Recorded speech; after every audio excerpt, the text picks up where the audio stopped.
Did you know failure can actually lead to success? Do you have an overwhelming fear of failure?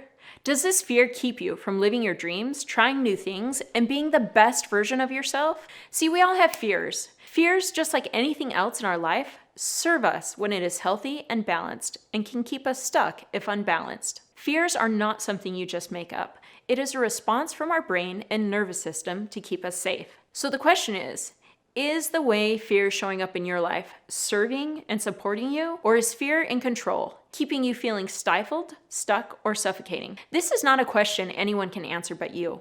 Only you can answer the question. Is the way fear is showing up in my life serving and supporting me? Do I like the way it is influencing me? On this journey of life, fear is going to come along for the ride because it serves a purpose.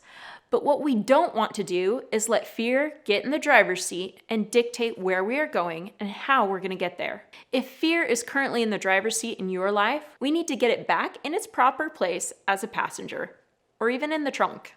There's absolutely going to be times when we feel the fear and do what is best despite it. A fear of failure typically comes from the thinker personality type, who connects to the world intellectually and logically. Their primary need is to be respected, to do the best they can, and understand how things work. If you are a thinker, you are known for researching every detail of a situation, person, or project in order to think things through. Your trust is not freely given, but those who do their homework and come prepared, you give respect and trust to. You tend to think critically of what could go wrong, testing for weaknesses and flaws, but also gladly giving your approval to someone who has covered all the bases. You relate to the world intellectually and gain self-worth by knowing what is going on, offering helpful information, or solidifying a plan. You also have the keen ability to see the whole picture and how all the pieces fit together. One of your gifts is to see how to make things better. This may appear as criticism to some. I know it has at times to my mother. I joke that the thinker personality type shows love through evaluation. The only problem is no other personality type receives love that way. On the flip side, thinkers sometimes fail to act because they feel they need more information. In fact, they can suffer from analysis paralysis.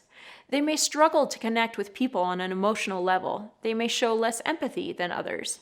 And they may be seen as dry, boring, or a little nerdy. They often take these criticisms to heart and may try forcing themselves to be more animated, silly, or boisterous than they naturally are. They tend to be very private.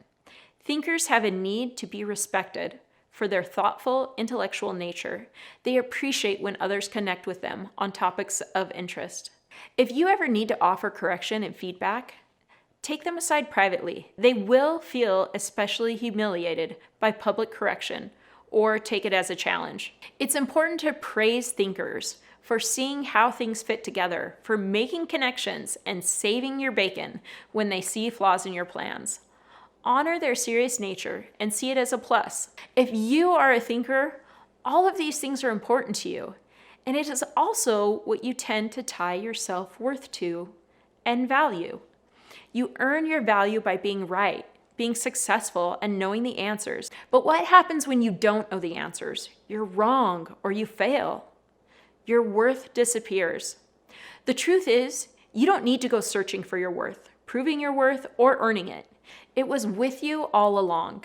It may have just been hidden under the judgments, trials, and trauma of your human experience. You might have buried it deep within you to keep it safe and even forgotten it was there. You might have been distracted by the clamoring of society telling you that your worth is in the way you look, or your paycheck, or your child's success, or another person's acceptance of you. The solution is not to give up what you value. As I've said, what you value is important. It makes you uniquely you.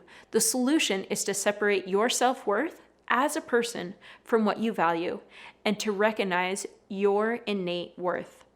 I believe each one of us, by nature of being human, has immeasurable innate value. When we switch from a viewpoint of earning our worth through having the right answers to recognizing our worth is innate and we brought it with us, it is a powerful perspective shift. What happens if instead of chasing or trying to earn our worth, we are able to spend our time, talents, and abilities being our best selves and sharing our gifts with the world. The idea that we can earn our worth through material possessions, looks, social status, or any other means is a facade. And if we spend our energy chasing a facade, we are unable to live as the highest and best version of ourselves. Consider what beliefs you have around the need to be right. Do you feel like you tie your self-worth and value to having the answers? Do you judge others as stupid when they make decisions that are illogical to you? Did a parent or a person in authority in your life value these traits so that you have a deep ingrained belief that they are true? Those external judgments are just a mirror for your internal beliefs. You judge yourself as stupid when you do something you see as illogical in hindsight. All of this creates incongruent beliefs, heartbreak, and unbearable pain. So we hide, we pretend, and we bury the falsehoods that we have accepted as truth. I call this an incongruent belief, meaning an inconsistent truth or alleged fact. You're hoping deep down that these incongruent beliefs aren't true, but not being able to reconcile the confusion that comes from having the truth distorted. Instead, we carry these incongruent beliefs with us, fearing that even a small portion of the lies might be true. When we buy into the lies, we pick up the weight of shame. The heaviness of shame is disproportionate to its size. It's so small, but it grows with darkness, secrecy, and fear. The fear that someone might find out about it. The fear that the incongruent beliefs are true. The first step to letting go of these incongruent beliefs is an awareness that this is even going on for you, that you have tied your worth as a person to things outside of yourself, such as having all the answers and being right. The next question to ask yourself is, are these beliefs serving me? Are they helping me create the highest and best version of myself? If the answer is yes, I like this, great, keep doing what you're doing. But if the answer is no, and you would like to create something different in your life, awesome, we are here to support you in that process. A word of caution when you experience the dawn of awareness regarding something you previously were completely blind to. Self-judgment will rush in so hard and so fast, the weight of it might feel defeating or overwhelming. This is where we are going to turn to the powerful tool of compassion for ourselves. Give yourself the kindness, grace, and understanding that you would give to one of your children or your best friend. Meet any judgment that you're experiencing with compassion and love. This will serve you so much more than harsh internal judgment. Thank you for being here, and remember to keep shining. We need your light.